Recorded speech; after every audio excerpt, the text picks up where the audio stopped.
One late afternoon, I was able to walk around this avocado orchard, which belongs to friends of ours, and take some photos for reference, and happened on this nice row of trees with a dirt path and then a cat, an extra bonus there. The sunlight was filtered through fog, low clouds that were drifting by, and it made for a really interesting scene. So I thought to go ahead and paint this one.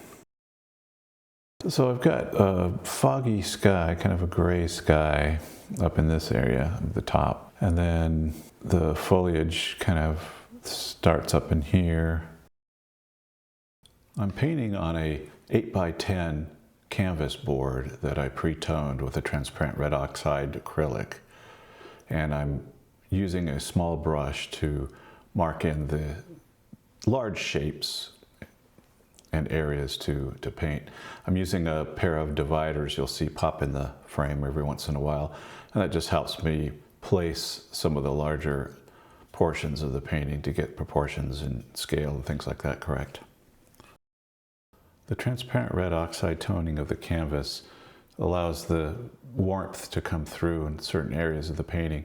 Wherever I don't put paint, then I get this nice warm color showing through, and also any transparent paint I use over it, it tends to warm it up as well.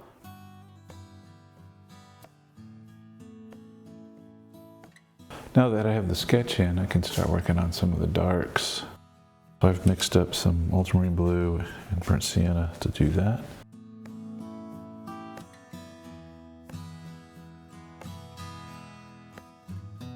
And they'll be dark around the cat's head, and that way we can really make that pop out.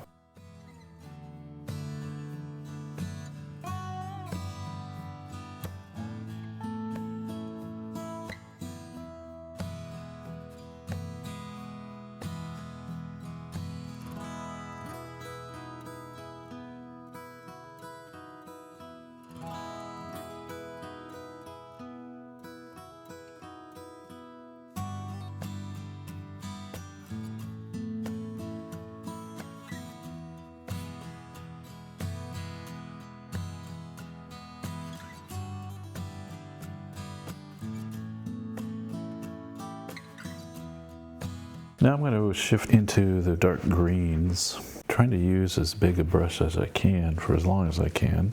So I'll take some more of this ultramarine blue, some yellow ochre. That gives me a nice avocado green.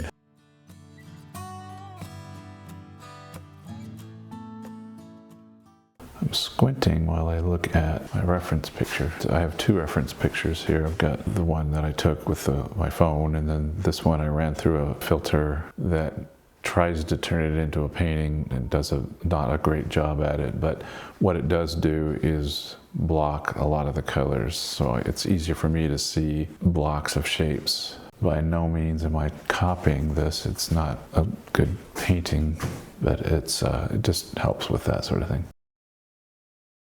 And you can see I'm holding my brush pretty far back because I want these marks to be not random, but not tight. You know, what kind of shape will read avocado tree is what I'm thinking. What's the biggest shape I can get away with? And then I like to move around in the painting, so I've done some over there. I'm going to do some over here and actually pick up a different brush. Not painting every single leaf. What can I do here to make this seem like an avocado tree? What are the characteristics? The leaves are big and they're long. The leaves in the light tend to be fairly light color. They reflect a lot of the blues, I noticed.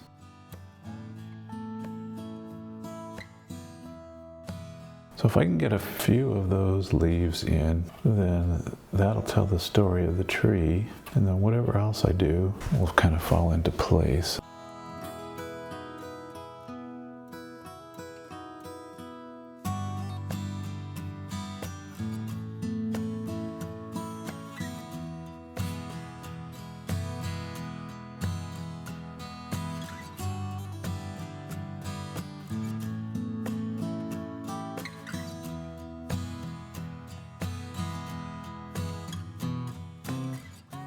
Now I'm working on the foreground and middle ground, putting down some neutral colors, some grays, various levels of gray, and I'll come back and mix in some browns and greens as well. I think the important part of this foreground and middle ground are the tire tracks. There'll be these lines that point the viewer to that tunnel of trees to the background in the middle upper portion of the painting.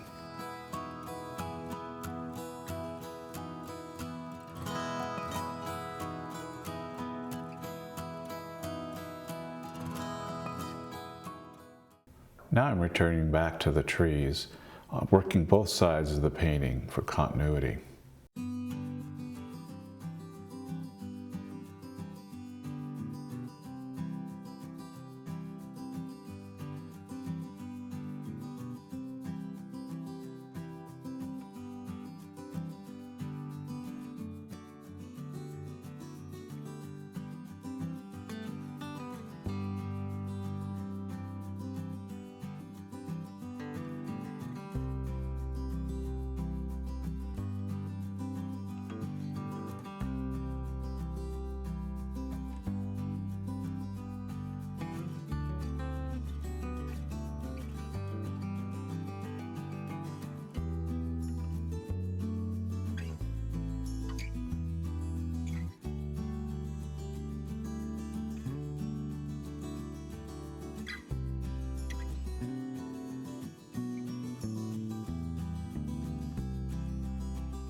These bright leaves, which are catching the sunlight, act as sort of a secondary focal point.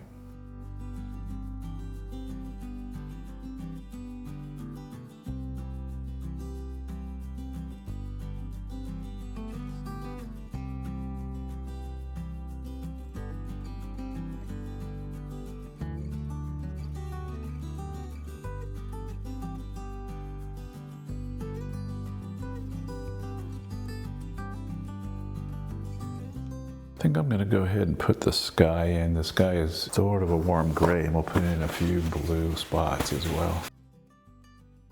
That's pretty good. And it's going to be lighter on this side than this side.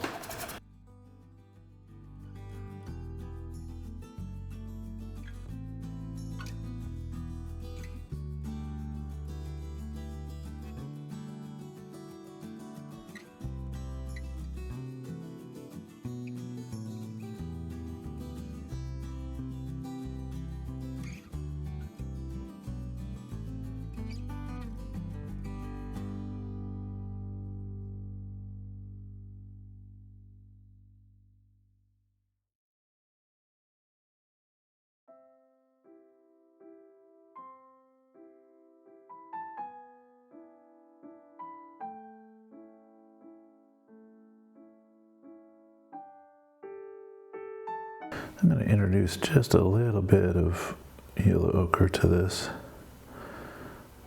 There's this little bit of warmth. When I add in some of the blues, that'll help with contrasting hues. So just a tiny, tiny bit of the blue.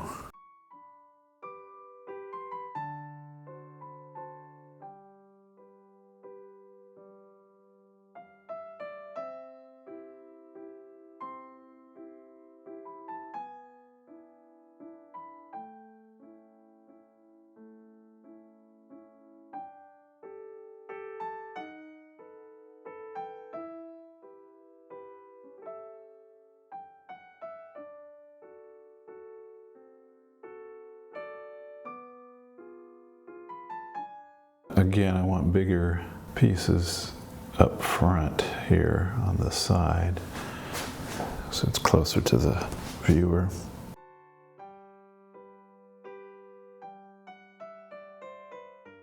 This green is a combination of ultramarine blue with a little bit of cerulean blue and then the cad yellow. I can add more ultramarine blue or cerulean blue to change the hue.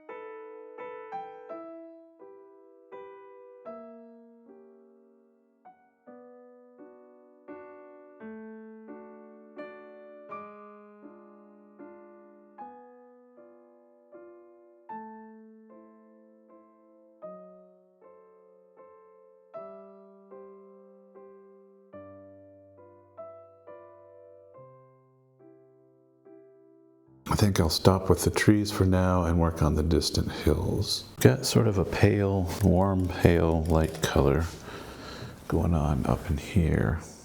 A sort of autumn or summer hill look to it. Let's see if that's going to be too bright. Oh, that's okay, actually. I don't mind that contrast.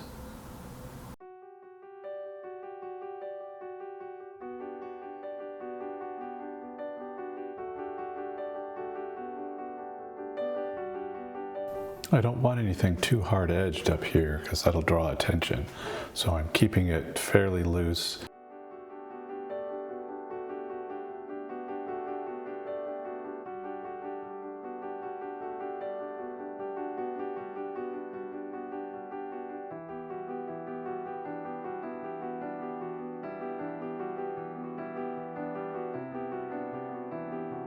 I'm going to leave the sky and the hills alone right now, and actually the trees too, and start working on the lower portion of the painting here. I probably should try putting this cat in.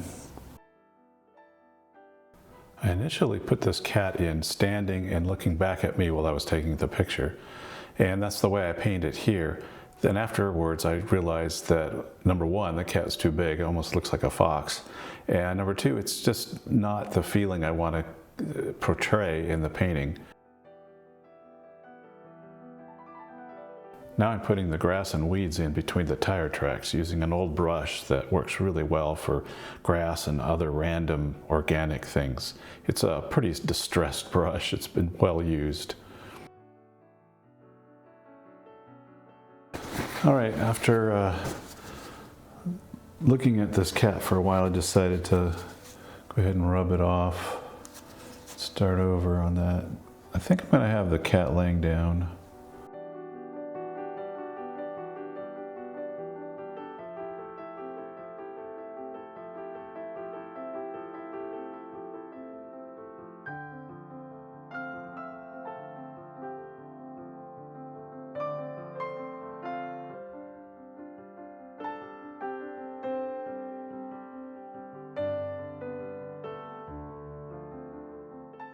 Working around the edges, trying to get the main body of the cat described.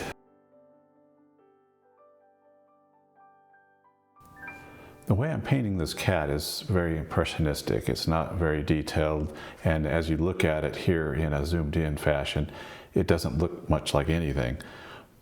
I don't want it to be the main subject. I want that area, that tunnel of trees, that area with the landscape showing through the trees to be the main focal point.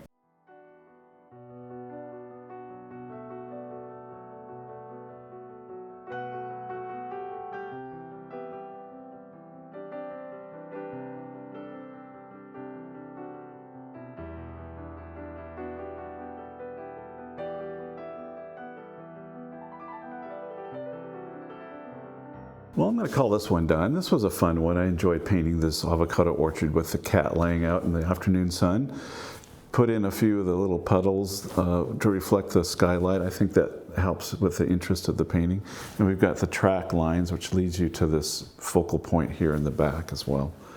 If this is the sort of thing you enjoy, please give me a thumbs up and subscribe if you'd like, and we'll see you on the next one. Thanks, bye.